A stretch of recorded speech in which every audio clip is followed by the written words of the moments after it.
অসমত বৃহৎ আকাৰৰ এটা লুণ্ঠন ৰাজ বুলি ক'ব পাৰি কিয়নো স্মাৰ্ট মিটাৰৰ নামত অসমত কেনেধৰণে সাধাৰণ যিসকল খুটি খোৱা লোক আছে তেখেতসকল বুলি নহয় প্ৰতিটো মিটাৰতে এতিয়া স্মাৰ্ট মিটাৰৰ নামত এটা লুণ্ঠন ৰাজ চলাই গৈ আছে বুলি ক'ব পাৰি। ইয়াৰ ফলত যিসকল আচলতে খুটি খোৱা লোক দিন হাজিৰা কৰি এটা পৰিয়াল পোহপাল দি আছে তেখেতসকলৰ ওপৰত বেছিকৈ প্ৰভাৱ পৰিছে কিয়নো তেখেতসকলে এদিন আজি খালে কালিলৈ চিন্তা কৰিবলগীয়া হয়।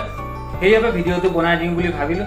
যিসকলে কৈছে যে বিল বাঢ়িছে তেওঁলোকৰ ঘৰত মই এটা মেনুৱেল মিটাৰো লগাই দিম, এটা ঘৰত এটা স্মাৰ্ট মিটাৰ লগাই দিম, এটা মেনুৱেল মিটাৰ লগাই দিম। একমাহ যেতিয়া পাৰ হ'ব তেতিয়া স্মাৰ্ট মিটাৰৰ ৰিডিং মেনুৱেল মিটাৰৰ ৰিডিং আপোনালোকে চাই লওক।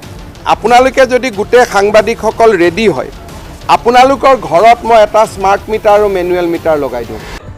কিছুদিন পুৰণি ভিডিঅ' এইটো, তথাপিও আপোনালোকৰ ওচৰলৈ শ্বেয়াৰ কৰোঁ বুলি ভাবিলোঁ।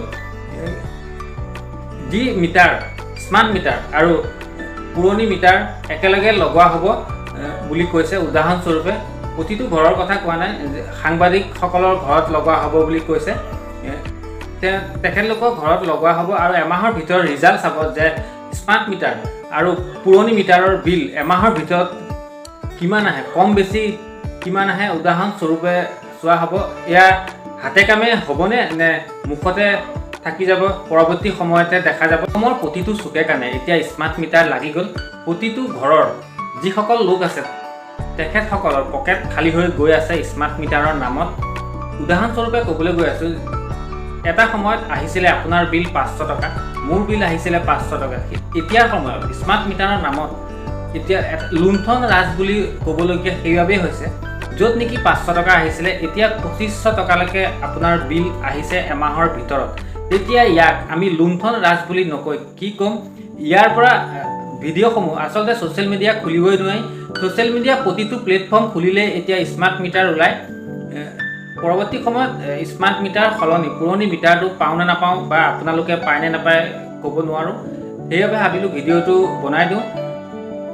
অসম চৰকাৰেও চিন্তা চৰ্চা কৰিবলগীয়া হৈ আছে কিয়নো বিভিন্ন সময়ত বিভিন্ন প্ৰতিবাদ কৰি আছে।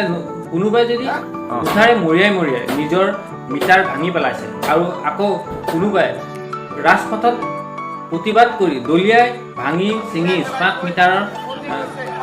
মিটাৰক লৈ প্ৰতিবাদ কৰিছে আৰু কোনোবাই উদাহৰণস্বৰূপে দেখাই দিছে পুৰণি আৰু এতিয়াৰ বিলসমূহ।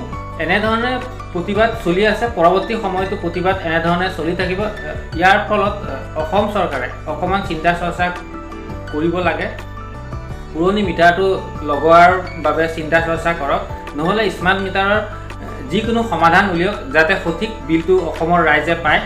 কিয়নো স্মাৰ্ট মিটাৰৰ নামত এটা লুণ্ঠন ৰাজ চলোৱাটো বন্ধ কৰক। ভিডিঅ'টো কেনেকুৱা লাগিছে চাই পেলাই লাইক শ্বেয়াৰ কৰিবলৈ নাপাহৰিব। আজিলৈ ইমানেই আছিলে। বাই।